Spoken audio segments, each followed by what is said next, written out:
So good afternoon, everyone, and welcome to our D2C webinar. My name is Esther Lago, and I am Mapp's Partner Marketing Manager. With me today, we have Rick Monbilla, Mapp's VP Global Strategy. Good afternoon. And Travis Einlein, VP Business Development from our partner VTEX. They're both D2C experts and from a marketing and an e-commerce perspective, and they'll talk today about the main differences between D2C and traditional retail, as well as best practices and tactics to implement to succeed in D2C marketing. So let's get going. Rick, I'll let you begin. Thanks, Esther. So let me begin the slides. Okay, hi everyone. Good afternoon, good morning, good evening, depending where you are. So as Esther said, we're gonna look at a very exciting topic today, which is direct to consumer. It's a topic that I believe many of you have already read in our ebook. We've been researching for a while, and we do believe that this is going to change kind of the future of the e-commerce in general for many manufacturers. And besides looking at these top differences between retail and D2C, we're also going to look at some of the tactics and some of the case studies of how other successful D2C brands have kind of tackled this channel that's available to them. So before we actually go into the content, I wanted to start with something quite interactive. About a month ago, I've asked my LinkedIn audience, how do they call this thing? Do they call it D2C with a T or D2C with a number 2? We find it quite challenging internally at Mapp as well, because when we were writing the ebook, we weren't sure, for search engine and whatnot, how do we actually call this thing? So if you guys can vote for which term do you prefer to use, and then I can reveal what the responses were. Travis, what do you think? What will most people say? That's a good question. I'm thinking that D with the letter T is going to be more popular. But I don't know. On the marketing side, I think I might go with the D2C with the numeric value. Yeah. It's quite. I think personally I always prefer D with number 2, but then my team kind of convinced me otherwise. And I was looking at different reports by Gartner and Forrester. They seem to kind of change them, right? So there doesn't seem to be a consistency. So let's see if we have enough results, and let's see if there is a. There we go, D2C. Wow, maybe I skewed the results by mentioning myself, but actually in the poll that did LinkedIn, it was pretty much half-half. I was trying to settle this argument, but it happened to be equal. So it sounds like people are split on this. I do think it's because of marketing. I think it's because when it comes to search engine optimization, you get a lot more traffic if you do the number 2C. But quite interesting how we kind of agree this. But hopefully we'll be able to agree on the key tactics and the use cases for D2C going forward. Okay, so let's continue. So you may have seen this already in the ebook that D2C is continuing to grow. It's not necessarily a new a new sales channel available to manufacturers, but I do believe that manufacturers are realizing that there is significant opportunity in going direct to consumers.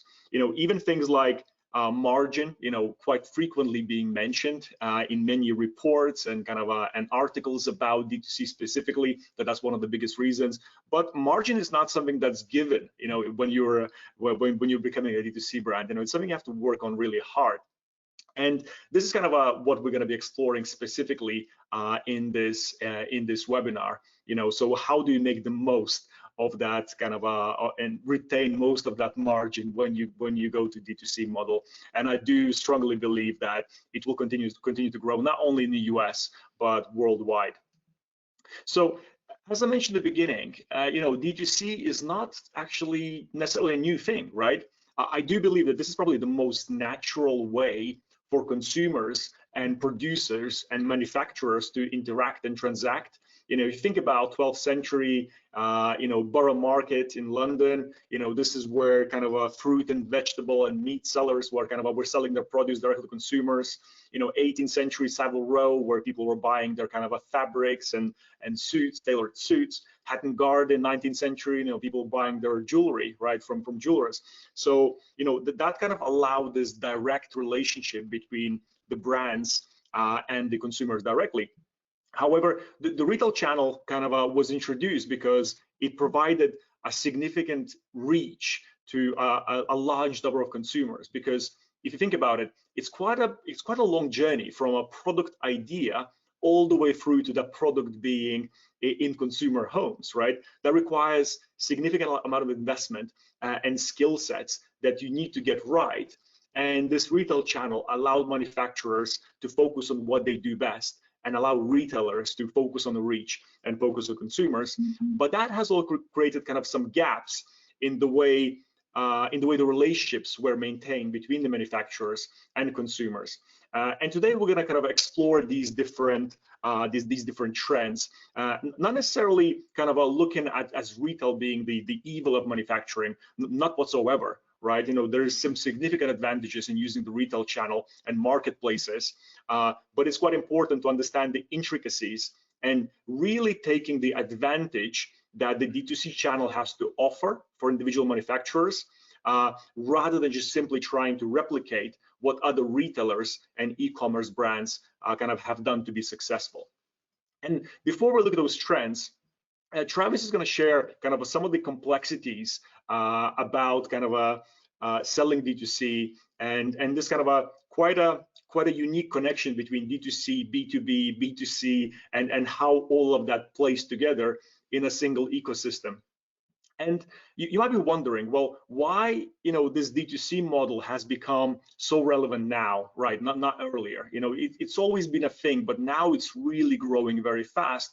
And I would say, in summary, the main reasons why is because now there's a lot lower technological barriers for manufacturers or pretty much anyone that's looking to launch a new brand to kind of to communicate and to reach consumers, you know, through e-commerce technology. You know, SaaS is commonly adopted now, kind of SaaS platforms. You don't have to have a major investment upfront to launch a D2C brand. And also there's more accessible kind of logistics infrastructure. You know, you don't have to have it all in-house. You know, there's companies out there that will help you get going kind of from 0 to 100 very, very quickly. And I would say the third, probably the biggest trend, and where many D2C brands are emerging right now, is the focus on value and ethics around producing locally and producing kind of a high quality produce that live up to the individual consumer values. So I would say these are the main trends why this is happening right now. Travis, why don't you tell us more about these intricacies of kind of a CPG, B2B, D2C, and whatnot, and what does that mean to manufacturers? Sure. Yeah, thanks, Rick. No, you know, it's interesting that we see a lot of similarities between CPGs, which essentially are manufacturers, and also in the B2B manufacturing space. It's almost the same set of issues and problems where traditionally manufacturers don't really have a first party data kind of approach to how they engage their consumers. And that's certainly changing. We see that in our personal lives with the likes of like Facebook and Instagram, but also in the B2B world, there's the different channels and commerce and technology have been democratized, and so it's much easier to get a hold of these types of products and services to be able to reach those end consumers.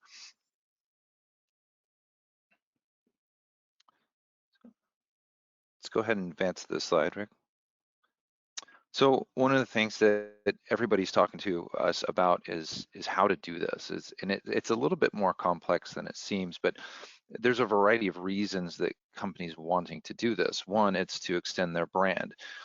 There's also a limited approach in how these brands have been able to acquire and understand how consumers are using their products. So there's this feedback loop that they want to understand for things like research and development, new products, cross-selling and upselling. We'll go ahead to the next one. So what does this all mean? It's there's a variety of business models that can be unlocked when we think about where our products exist, who's selling them, who has access to those consumers, what type of shelf space we have. And then for the CPG company, it's like, how do we think about how to bring all of that data into one environment so that we can understand it and use it.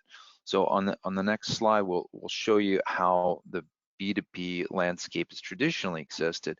And a lot of CPGs and manufacturers have some of these components already.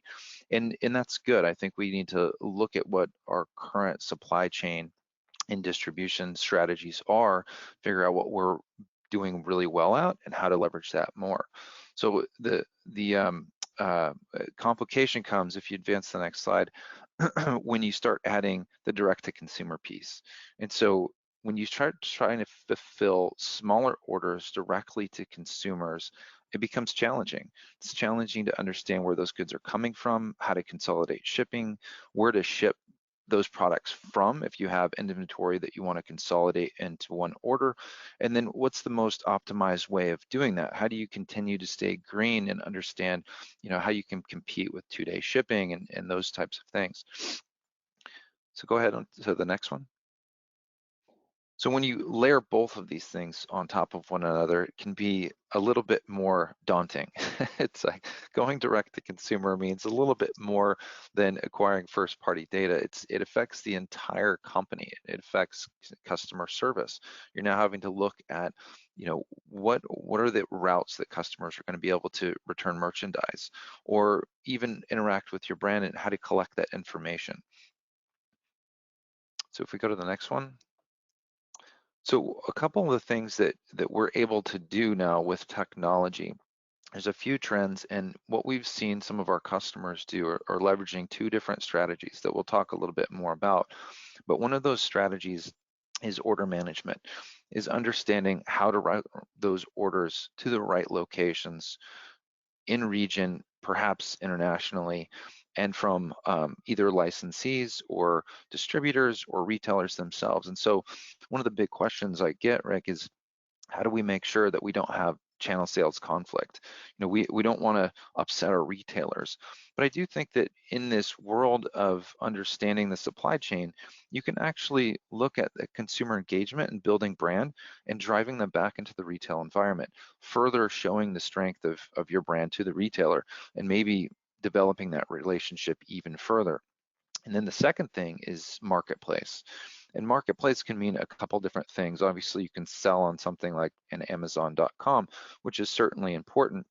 But there's also using that marketplace to understand where your supplier is and where your goods could be, and inverting that process and inviting your suppliers onto your marketplace so that you see inventory, you see promotions, and you see where these things are warehoused. Two other things that retailers have, or CPGs and manufacturers have done, is pop-up shops. So retail could mean your retail partners, but it could also mean your own retail environment. And then you also have distribution as a wholesaler. One of the interesting things that I've seen done is using something like Amazon multi-channel fulfillment, where you can actually distribute your own goods. So to summarize this, if we want to go to the next slide, I've mentioned a couple things in here, but this is really what we're talking about today, is how can you think about all of this? Most of these customers that we have aren't really thinking about this, doing it in a vacuum or one region. They're looking at doing it globally, because the power of the internet is to be able to reach customers globally. So I've seen a lot of people kind of start small, but really I would challenge everybody to think about the sophistication of the operation so that you can add new countries, new regions a lot quicker. And with technology, we can accomplish that. One of the other things that is going to come up, you mentioned margin earlier, is now we're only shipping maybe one product at a time. What does that do to customer relationships when you think, like, where's my order, and what type of burden that might place on customer support? And if you're going to do that internally, outsourced, or if you're going to do that with retail partners. We mentioned channel sales conflict, which is kind of a big deal. I think there's more fear around that than what there actually is if it's approached right and you work closely with your partners to achieve those goals and objectives together. And then innovation. Well, there's so many innovations in this space. This allows a lot of opportunity to either acquire other brands, understand how your customers are engaging with different products, how to cross-sell, maybe test different products.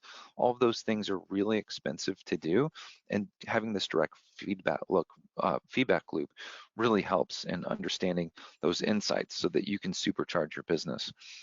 And then lastly, I think one of the things that we now need to think about is how do we personalize those experiences.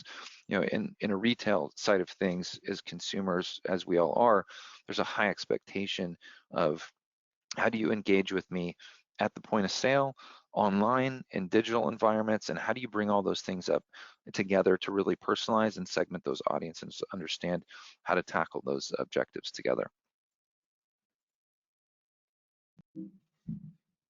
Thanks, Travis.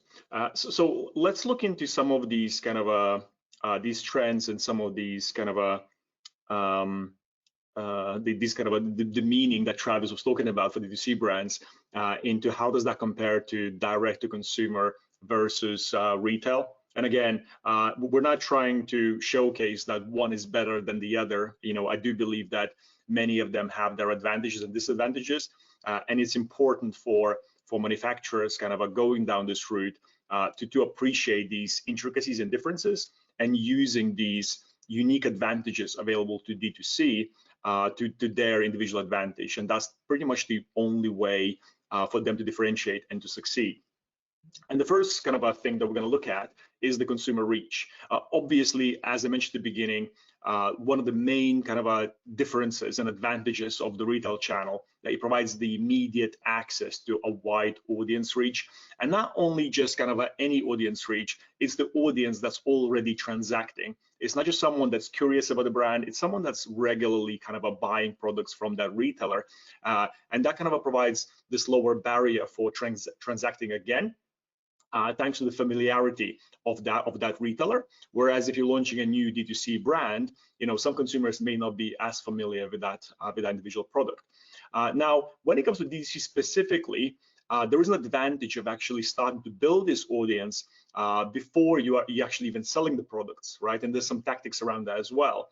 But unfortunately, in many cases, you're having to start from zero, because even if you have an audience already, if you're a well-known kind of a manufacturer selling by a retail channel, it doesn't necessarily mean that these consumers will be willing to transact with you directly, only because they sign up to your newsletter or following you on social media, right? So you kind of have to start building an audience that is also willing to transact immediately. And here are some of the examples of brands that have done this quite successfully. So Burton Blend Tea company in UK, so they actually will already kind of selling their produce, but they decided to launch a crowdfunding campaign to help them kind of build more stores and expand their D2C proposition. And through the process, they were able to kind of raise almost £1 million, you know, to help them on this journey. But more importantly, I would say, they were able to acquire over 2,000 investors who are actually not just investors there. I would say immediately they became the loyal brand advocates that undoubtedly will be telling their friends and colleagues and family about this amazing brand, right? So instantly, not only did they raise capital, they also kind of generated these loyal brand advocates without even having bought a product, which is quite significant. Another use case that, again, Travis already mentioned before, that the retail channel doesn't necessarily mean selling via retailers. It also means having perhaps a pop-up store or maybe even a permanent store.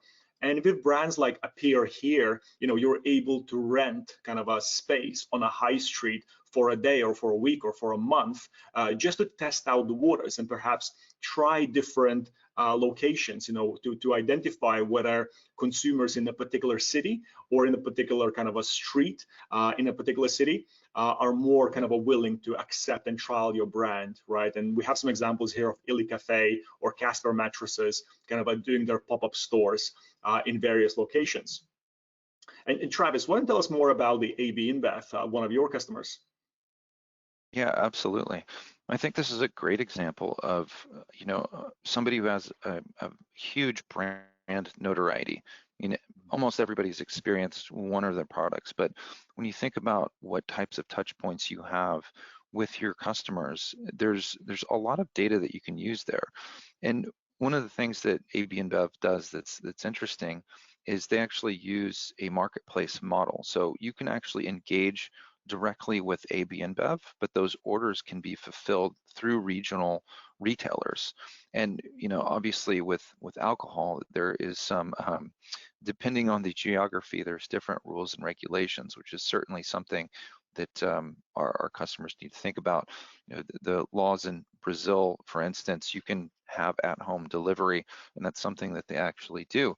But one of the things that's I think interesting here is to be able to experience new flavors or be able to cultivate an audience around a product before it actually launches. So you can kind of test your market before you actually spend and do that research and development. And so this is kind of an example of what you shared, only in more of an enterprise scale sense that you can use the same type of methodology. So let's look at the second kind of a major difference, and it probably should have been the first one because margin is the one that's most frequently being mentioned when it comes to retail versus direct to consumer. But as I mentioned earlier, margin is not a given. It's something that you really have to work on. And when it comes to even using the retail channel, the advantage of using that is that you get to focus on what you do best, right? So, and you have the economy of scale, so you can focus on the manufacture process and leverage the retailers through kind of a selling a lot more of the product. But obviously the disadvantage is that the retail channel takes significant amount of that margin away. Now, in direct to consumer, there is an opportunity to save the significant kind of portion of margin, and then the savings, if they're realized, because it still requires work, you're able to reinvest into acquiring more loyal customers, or perhaps rewarding the loyal fans and and growing them that way. And the third difference that I want to look at is the consumer relationship itself, because the relationship still exists through the retail channel. There are ways of building relationships with consumers, obviously, and many brands have done this very, very successfully, but it is a lot harder in many cases. So one of the things that retail channel provides is that it provides the credibility and validation, right? So if you're launching a new brand into the market, and if you sell by a well-known established retailer, it's a lot easier to reach consumers because they will trust that retailer's choice in your brand, that the quality and and the price points that that they're in line with consumer expectations. However, it doesn't necessarily facilitate this long-term brand-consumer relationship. There are ways of doing it, but it's not going to be as tight, because in the end of the day, the relationship is going to remain between the retailer and the consumer themselves. And also, there's the risk that retailers are constantly, particularly if your product is very successful in one of the categories, there's always a risk that the retailers will always introduce additional brands from your category. And when it comes to direct to consumer, it does allow nurturing these customers, because you know exactly on what frequency they transact and what their preferences are. So we're able to start personalizing their experiences, and over a longer time, increasing their lifetime value. And also allows for additional opportunities to cross-sell or upsell into additional categories that you might be developing. And here's one of the examples of Schwann's Home Delivery. So they do a frozen food in the US, and also through knowing exactly what products the customers are transacting on, interacting on, they're able to then build these continuous customer journeys to further cross-sell them into other product categories. So for example, if they know that there's a family of 4 that on regular basis are buying chicken nuggets and maybe some fries, for dinner and for their kids, when they know what their frequency of purchase is and what is the size of the family, they can start recommending them other product categories, perhaps during Christmas, perhaps sell some frozen prawns or lobsters, right? So start changing their patterns and their behaviors, and recommend things that may be within their budget or within their preference and taste palette, right? And without knowing that data point, of what is their kind of a frequency of purchase and what size of the family, it will be quite hard to deliver these personalized and recommended promotions to these consumers. Another way of kind of looking at the consumer relationships is that you're able to start sending kind of a very relevant messaging that's kind of in tune with what consumers are expecting. And this is a brand in France. They're called Le Slip Français. So what they do is they showcase the behind the scenes manufacturing kind of a process content. And again, these tactics are available for manufacturers, not necessarily just in the kind of in the selling via D2C channel, but also selling via retailers. But it's a good example how they can start tailoring some of the content based on what consumers are kind of relating to and connecting to. And again, by having this kind of a direct relationship, they're able to show this behind the scenes manufacturer content directly to consumers, and therefore showing them they have nothing to hide in terms of what's happening in their factory. Number 4 kind of a difference that I want to explore is the loyalty. So again, loyalty does still exist. It absolutely exists via the retail channel, but there is this inherent gap of actually identifying the transactions and identifying the individual consumers and the quantities of products that they consume. And whilst it does exist, it is very hard to reward consumers for the loyalty. You know, there are ways of doing it. You can ask consumers to take screenshots or maybe upload kind of pictures of the QR codes, of the barcodes of the product, but it does require extra steps for consumers. And again, not all consumers are willing to do that, whilst they're still very loyal fans of the brand. So that makes it quite hard to reward your really loyal fans. Whereas in the direct-to-consumer world, it does provide this kind of a frictionless experience where you're able to link every single transaction to individual consumer and then reward them based on their loyalty over rewarding them based on kind of seasonality and kind of overarching promotions and discounts, which again is typically what happens in the retail world. And here's an example that I think Travis also is very familiar with. Mm-hmm. Yeah, absolutely. So one of the things I think you mentioned a couple things on loyalty. Obviously, there's a tremendous amount of to talk about when you talk about brand or consumer loyalty or even loyalty programs. One of the things, I'll say it, headless. Everybody's probably overused the word headless, but what that means is actually it's a way to use technology to achieve certain business objectives. It's like the new cloud version of how you build and manage, in this case, different brands in one site. And so L'Oreal is an interesting brand. I think a lot of people can relate where either they've acquired different product lines over the years, or they've segmented those product lines for different audiences, different markets. And what L'Oreal has done is bring all of those different brands into one environment. So as a consumer, I can engage across those different brands that may mean different things, may have different notions for different market segments, and I can have one checkout. And so you can interact with the brands and have that experience and build that loyalty, but also surface different brands in that same context. So essentially what you'd be doing here is managing multiple storefronts with a single consolidated back end. And that's something I think that is a lot easier than it actually sounds from a technical perspective. You know, I've seen a lot of brands that have acquired a multitude of sites and they're managing them all dependently. And one of the moves that we've seen is a consolidation effort and to really bring all of that into one experience. Thanks, Travis. And the fifth difference that I want to explore is the values and ethics. And again, obviously, you know, there's many retailers right now that are focusing kind of quite heavily on the ethics, kind of behind consumerism and the consumer values. But it's quite hard to not to dilute the values of every individual brand particularly if some brands have extremely strong kind of a values and ethics, because in the end of the day, retailers work with many different kind of manufacturers and many different brands. So it's quite hard to stick to every single kind of a ethical and value-based promise that you can deliver for consumers.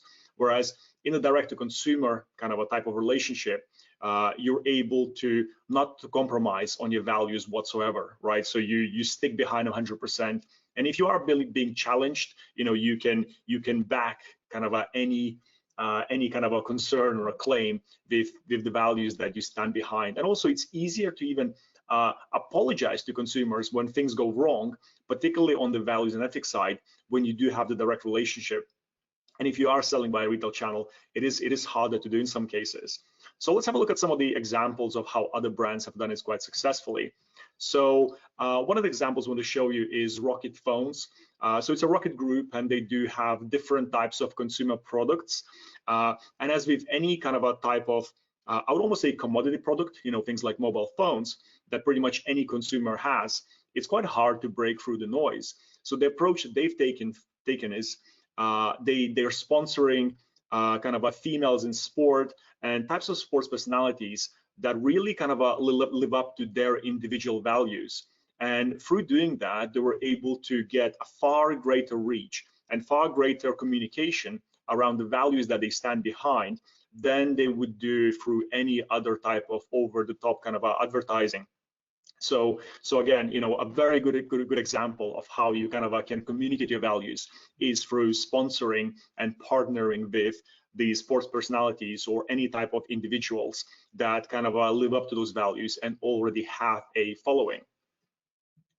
And another good example, and one of the brands that I personally kind of enjoy and buy from, is EcoAlf. So it's a kind of a ethical brand who kind of manufacture some of the clothing based on the kind of a plastic that's been found in the oceans. And one of the interesting things about this year's Black Friday campaign, and I highly encourage you to Google them and have a look at the YouTube videos. So on their Black Friday, they actually stopped all the advertising promoting their products, and they shifted all their marketing budgets towards promoting their values and the messaging around the planet. Right. So again, that way they're able to reach the consumers that believe in the same values rather than just focusing on the product itself. Right. So it's almost leveraging the values themselves as the message rather than focusing on the products, despite them having actually quite beautifully designed and kind of a highly durable products. Right. So it's quite an interesting approach they've taken. The other kind of a tactic that I want to explore, or the difference between retail and direct consumer, is the branding and packaging, right? So in retail channel, you're very much focusing on designing for the specifications of the retailers, or with the main priority of standing out on the physical or digital shelves within the stores or e-commerce. That is the main priority. Whereas when you sell directly to consumer, you have the opportunity to start designing the packaging that's more in line with kind of optimizing the margin, perhaps decreasing the packaging, or perhaps encouraging reuse of the packaging, or perhaps designing packaging that simplifies the logistics for doing things like creating packaging that fits through letterbox. Right, and actually branding also comes into this as well, right? So if you sell via a marketplace like Amazon or via retailers, you lose the opportunity to be able to actually kind of brand the packaging itself as it goes through the logistics process. Whereas if you sell directly, you're able to brand the boxes themselves as they arrive through consumer letterboxes.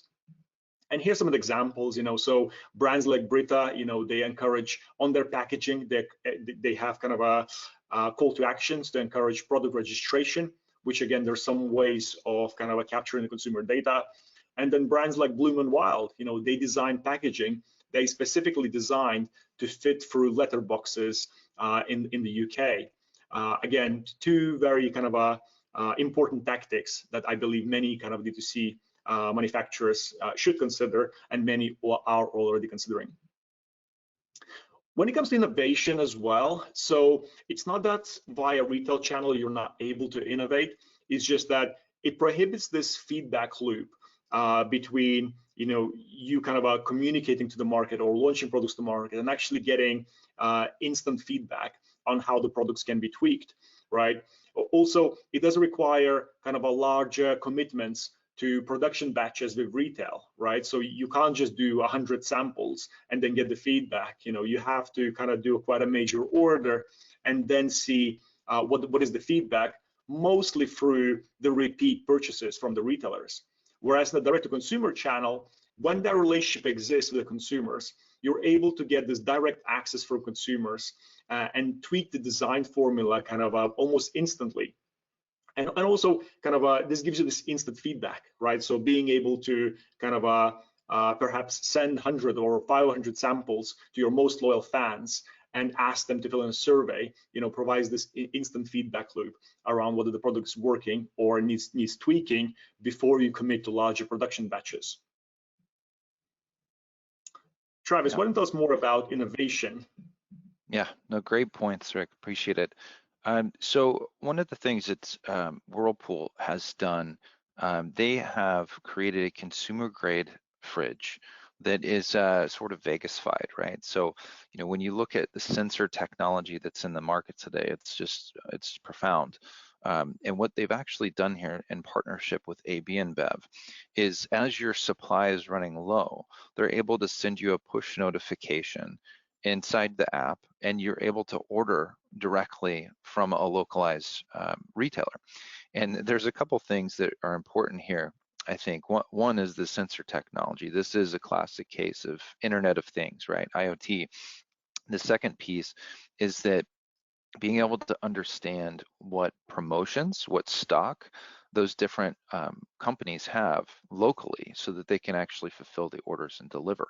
And so this is just a really interesting example where there is a manufactured product and also a CPG that are working in unison to create this interesting experience for beer lovers, right?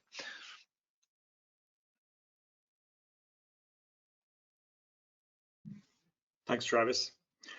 So let's talk about a variety of choice now. So again, it's a very kind of a interesting kind of a difference between kind of a retail and direct to consumer. And when it comes to retail channel, consumers do love the idea that going to a retailer, you have this extremely broad variety of choice. You don't just have to look at one brand. You can compare brands, you can compare prices, you can even build a shopping cart that contains different categories of products, right? So it's not just looking at kind of a grooming products or pet care. It's a combination of things that can be added in one basket, which is a major advantage and probably one of the main reasons why consumers do go to retailers. And also that used to be one of the major kind of a differentiators for retailers. However, in many ways, over the years, the likes of Google and Amazon kind of have diminished this. Because obviously frequently consumers start comparing the prices on these comparison sites, and not comparison sites, but on these marketplaces or on Google. Therefore, within a couple of clicks, they can find the cheapest product where kind of across the entire internet. When it comes to direct to consumers, it does provide this opportunity to actually offer some niche and exclusive products that may not be available via retailers. It also provides opportunities for things like product customization or personalization, perhaps like adding a name on individual products, which again is quite cost prohibitive to do via the retail channel.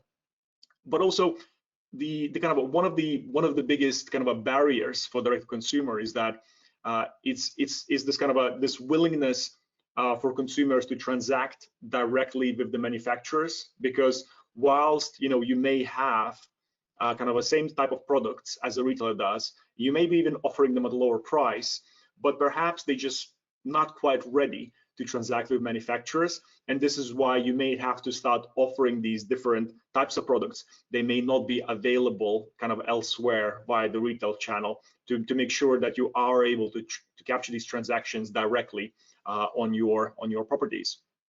And one of the kind of examples of this is kind of a pre-order.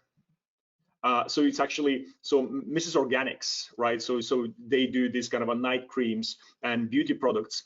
and that allows not only consumers to kind of get access to these exclusive products, but it also allows this brand, this organics, to actually plan their batch cycles, right, to make sure they don't create more products than they require. Therefore, going back to the margin topic, save the margin and kind of decrease wastage in the product. You know, when they produce these organic products, they don't last as long, you know, as some of the non-organic products. Therefore, you know, the wastage is of big concern. So again, you know, kind of having these kind of a unique new products and trialing perhaps a new type of product before you even launched it is another opportunity that's available by D2C that would not be available by the retail channel. And then let's look at the topic of pricing models as well, right? So in retail, in most cases, the pricing models are very much dictated by the retailer, right? And particularly when it comes to the discounts and offers, you know, there are certain kind of ways of doing campaigns, kind of joint campaigns with retailers. But then again, they're not; those models are not as flexible as you could do it kind of yourself through the D2C channel. And in D2C, you know, some of the frequent use cases are things like the subscription model for the perishables, right? So you're actually able to predict the frequency of how often consumers buy that individual, you know, toothbrush or toothpaste or soap, whatever it might be, and actually offer those individual items on a regular kind of intervals. And also, it provides kind of another opportunity for D2C brands to actually allow consumers to try products before they buy, because D2C or manufacturers have a far greater handle on the kind of a production margin and what it costs to deliver these samples or products. So therefore, they're able to create more flexible kind of tactics and campaigns specifically around try before you buy, right? Because it won't be as expensive for a manufacturer to do that than it would be for a retailer, right? Because there's going to be a significant amount of wastage for them, and they would have to buy these products up front. Travis, why don't you tell us more about the KitchenAid? Sure. Yeah, I think KitchenAid is a great example of how you can bring all of these things together. But one of the things I think we should talk about is this idea of brand gating. And because products are being sold in so many different places and maybe have so many different pricing and discounts and coupons or vouchers, it's important to be able to look at that from a holistic point of view and understand not how your distributors may be devaluing your brand, but how do you control those margins across these different channels? So, you know, I've seen this a lot within like the Amazon space. You know that there's a lot of people who will go and buy products. It's kind of like a retail arbitrage model, right? Where they'll go buy products and then sell them on different channels. And even the retailers themselves or the manufacturers, they don't know who those people are, where they got the products, or why it was presented at a discount. And so buying directly from the brand actually can be more expensive. And so one of the things I think we can do through technology now is understand what those supplier relationships look like and actually have a branded experience across each of them. And that all starts with, you know, your own site, right? Where you can have select offers and promotions, which is something the VTEX platform offers, I think, over 1,000 different promotional models. So when you step into that environment and during different seasons, these are all new objectives, I think, that, you know, traditionally from a retail standpoint, you might have like a manufacturer discount or something like this. But this really allows for, you know, a cross-functional marketing campaign on what types of products could be available, what colors, how to better personalize those experiences and control the pricing and promotions.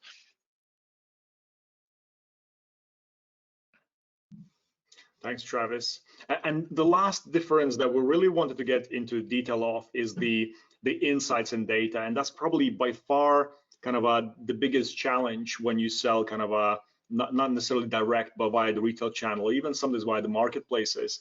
And that is the advantage for using the retail channel is that they have so much insight about the market, right? They're able to position your products in a way that you will sell kind of as much as possible for that specific kind of a customer target segment. And also they have the data about the kind of your competitors, right? So they're able to position you in the best way possible. However, the problem with that is that unless kind of manufacturers have access to that data that retailers have, you're kind of having to rely on the retailer feedback and also the repeat kind of transactions, or perhaps some sort of a surveys and feedback from consumers. And but the problem with surveys and feedback is that it doesn't necessarily reflect exactly how consumers behave, right? Because consumers might be saying one thing, but actually the way they interact and the way they go down this transaction journey might be entirely different, right? So it's only one side of the coin. Very important, but not necessarily 100% accurate representation of how consumers are behaving. And the ability to connect with consumers and sell to consumers directly, it provides this kind of unrestricted access to this data and insights about the actual behavior rather than what consumers assume about their behavior. And those insights can be leveraged and further to kind of target and to personalize these individual consumer behaviors, which will then lead to a higher lifetime value with the consumers. And also, in many cases, those additional insights can be very, very useful for the merchandising teams and the kind of a product development teams in terms of understanding kind of what trends are we seeing, right? So perhaps there's a very niche product category that's currently being underserved, or perhaps customers are looking at particular products, but they're not quite willing to transact, and then using those insights to then further kind of change the product or the marketing and the promotions around this product to kind of to catch up with these emerging consumer trends. And then if you do this correctly, you're able to start gaining insights about, you know, what drives the average basket size increase, you know, during the second and the third purchase. Again, without that, you wouldn't really know this. Unless you have the data, you will not be able to understand what is the reason that consumers are increasing the basket size during the second and the third purchase.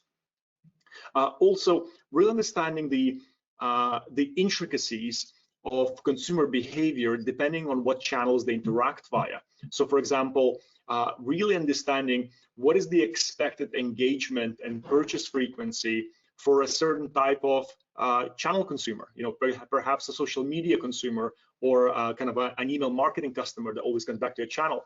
And then knowing those insights, you can start tweaking your kind of your frequency of consumer engagement, rather than relying on these average kind of a consumer behavior metrics. You can focus on those individual customer segments and then looking to increase those rather than kind of the average figure.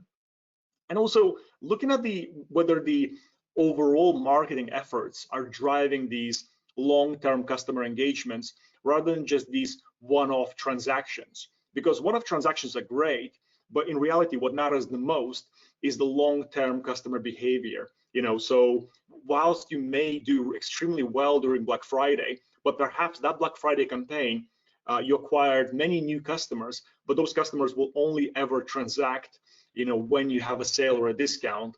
And kind of understanding whether your marketing efforts are actually increasing the frequency of purchase and frequency of interaction with the brand, you know, that's what really matters.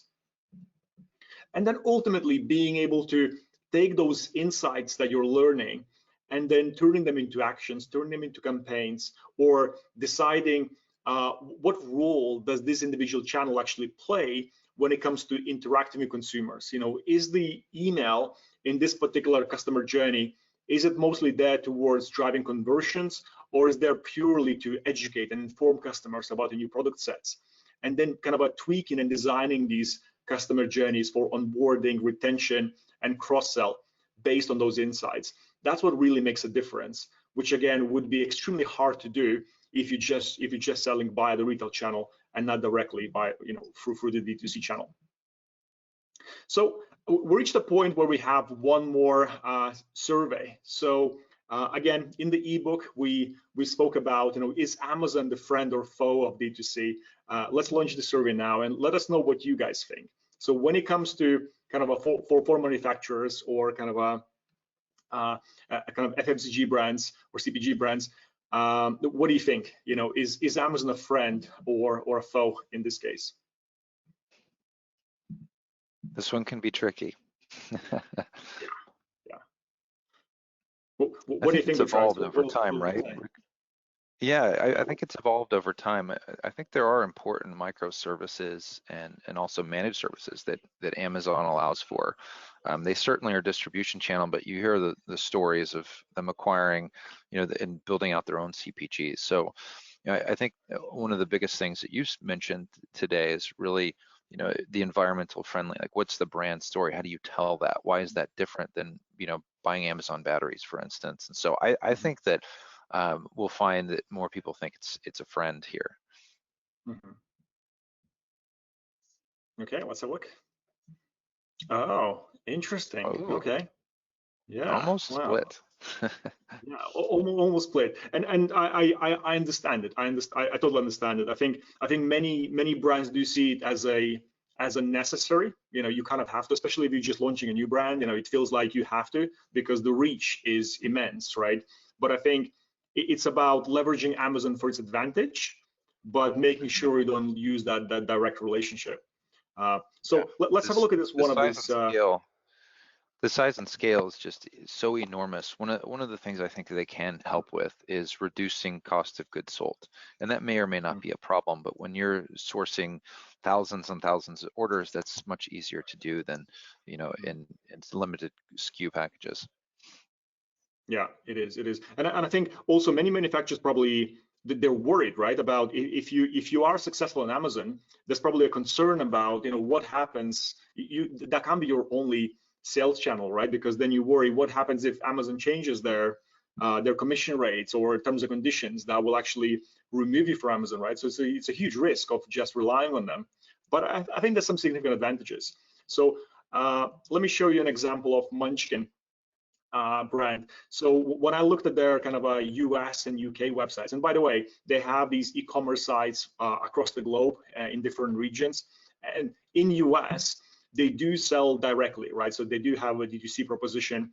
And in the UK version of the website, it's exactly the same product set, exactly the same kind of look and feel of the website. However, the call to action for buying the product is a link to Amazon. Now, I don't know for sure, so I haven't had a kind of a comment from Munchkin, but I would imagine that doing this allows them significant amount of insight into individual markets, right? So perhaps when you're launching into a new market, it's quite easy to leverage the Amazon logistics processes and the transaction processes. Therefore, you're able to reach a significant kind of a number of consumers very quickly, but at the same time, learn about the consumer behavior and get them to opt in into your newsletters and all those things before you're ready to launch direct to consumers. So I believe in this case, they're leveraging Amazon to their advantage, right? So they do have a D2C proposition in the US, but in other markets where they don't have the direct kind of perhaps warehouses or logistic processes, they are leveraging the Amazon advantage that brings to them without necessarily losing that ability to go D2C when they're ready. So let's quickly go into summary. Travis, why don't you tell us more about the technology required to do this correctly? Yeah, no, absolutely. We talked about so much today, and a couple of the pieces that we've seen is one, when you think about multi-site, multi-language, multi-currency, and an e-commerce platform that can really handle all of that with a single backend to manage, that's one big piece of the storyline, is to be able to scale, right? The second piece is marketplace. We've seen this come up a whole lot with customers trying to evaluate different ways to leverage marketplace. You don't necessarily have to be the next Amazon.com, but there's some interesting things that you can do with that model.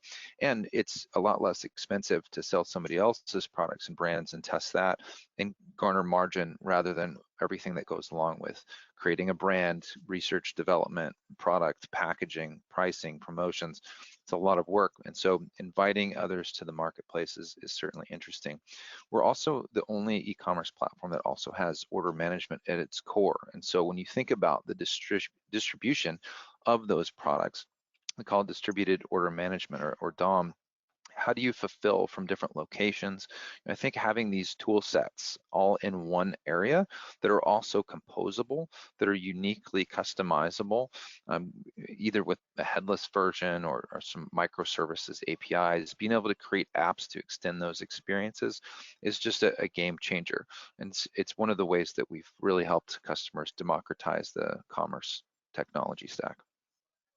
Yeah, thanks, Travis. And we at Mapp, we truly haven't seen another e-commerce platform that is able to handle these complex ecosystems. The kind of the multi kind of a multi-country, multi-currency, and multi-approach, kind of a D2C, B2B, B2C, all in one ecosystem, which I think is quite exciting. And I think and this is one of the reasons kind of why we partnered with VTEX for D2C brands that are looking to embark on this journey. And where we add value is for this far greater consumer insights. We developed over 30 different kind of a dashboard specifically for D2C e-commerce, where you're able to kind of understand customer behavior and break them down by individual customer segments, to do things like kind of attribution modeling, to do things like predict what customers are going to do next, because the D2C channel opens up so many other opportunities in terms of interrogating customer data and customer behavior, and all those insights kind of are available immediately, once you leverage kind of the VTEX platform. And on the other side of the coin, we also have the cross-channel customer engagement. So all this rich and granular customer data is linked to an individual mobile app ID or SMS number or an email ID, and we're able to nurture customers through these journeys via on-site personalized e-commerce experiences, or synchronizing audiences into things like Amazon DSP, or perhaps into DSP platforms of your choice, as well as nurturing customers through kind of a email marketing, mobile push, or even web push. So again, if those of you listening on this webinar, if you would like to find out more about what Mapp and VTEX has to offer, feel free to go to our websites, submit a form or a demo request, either myself or one of my colleagues, and same goes for VTEX. We'll get back to you. And also, if you haven't done so yet, do go to improveyour.marketing/strategy-templates/D2C. We've built this kind of a strategy blueprint tool where you're able to design your own direct-to-consumer strategy blueprint. We've already kind of preloaded some tactics for acquiring, nurturing, growing, and retaining customers, but you can design your own strategies as well and share them with your teams. So I would like to thank everyone joining this webinar on behalf of myself, Mapp, and Travis, and we'll probably open up for questions.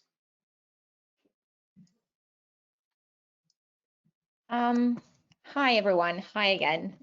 So we have a couple of questions. I know we're running out of time, so we probably won't have time for all of the questions, but let's try and at least get with the first two ones. So each of you, Travis, Rick, what trends are you seeing right now when it comes to D2C? Sure, I can go first. Yep. One of the interesting things that we've seen with really social and in the leveraging of video and engaging content is actually having shoppable content or being able to have your own live stream feed with being able to sell products at the same time. So especially, like, think about it as creating your own QVC kind of environment where you can show, test, demonstrate products and get that interaction directly from your ecosystem. And this is something where I think a lot of brands may already have existing channels or existing customer engagement. It's just not direct. It's not in the Mapp environment yet where you can activate cross-channel campaigns. And so that's one way to lead people in and actually get those email addresses and be able to nurture and further nurture those things, as well as sell your own products and be able to demonstrate the value of what you guys are doing. Rick, anything on your mind? Yeah, sure. It's actually it's not, the trend is not from me. It's based on the study we've done with Forrester earlier this year, and we specifically looked at kind of our retail brands, e-commerce brands, and D2C brands. And one of the differences when we did the survey with Forrester between kind of a retail and e-commerce and D2C brands, that D2C brands are looking to invest a lot heavier into customer insights and understanding. And I think it's probably because kind of retailers already built these kind of practices for customer analytics and customer insights. And I think, you know, some of the manufacturers and D2C brands are probably were relying too much on the agencies in the past, and now kind of going to see, they're realizing that there's so much opportunity in the data they already kind of capture about their consumers. So there's going to be a lot more investment in the customer understanding and customer insights. Makes sense. Good. How about if we go, admin, we have 4 here, but maybe because it's already 3, let's do the last one. And then if anyone wants to get more questions for both Travis and Rick, please feel free to send us an email, drop us a message, and we will come back to you as soon as possible. So what technology DTC brands should invest in? Rick, I'll let you take that one. Sure. So I would say kind of e-commerce for sure. I think we've already kind of spoke about the diagram of the prerequisites, right? I think when it comes to e-commerce, you probably will want to pick a platform that doesn't just handle e-commerce. It also handles kind of offline transactions as well. You know, it needs to be a cross-channel kind of a type of platform, because you never know when you will have your pop-up stores, and you know those things need to connect to your order management, to your logistics, to your kind of product catalogs. And then obviously kind of CDP type platforms that manage your customer data is going to be critical, right? And some of you may be thinking, well, CDP may be an overkill, you know, even if I'm a large manufacturer, but we're still just dipping our toes into the D2C world. You know, there are kind of a low cost alternatives, you know, where you are able to start capturing customer data, even if you start with very little, where, you know, for example, at Mapp, you know, you just give us the product catalog, customer demographic data, and we profile so much of that customer behavior within our platform, you know, things like lifetime value, the customer predictions, those types of things. Because what you will find is that, you know, you'll probably scale very quickly. So you'll want a platform, you most likely don't want to start with things like MailChimp and Klaviyo. You want to go straight to a platform like Mapp that is able to kind of scale you from something very kind of from the, let's say, from 10,000 customers all the way through to millions and millions of customers kind of within a year. So yeah, that's what I would say. Right, so I think what we can take from this last question is definitely Mapp and VTEX, the right combination, the right technology for every single company out there. Well, absolutely. Thank you both, and Rick and Travis, for your time. We're already ahead of time. Sorry, we're over time, so we have to say goodbye for today. Thanks everyone for attending. We'll make sure you all get your recording of the session today. And if you have any questions, again, please feel free to drop us a message on partners@mapp.com or find us on LinkedIn. Thanks everyone. Have a great afternoon. Bye-bye. Yeah. Thank you. Bye.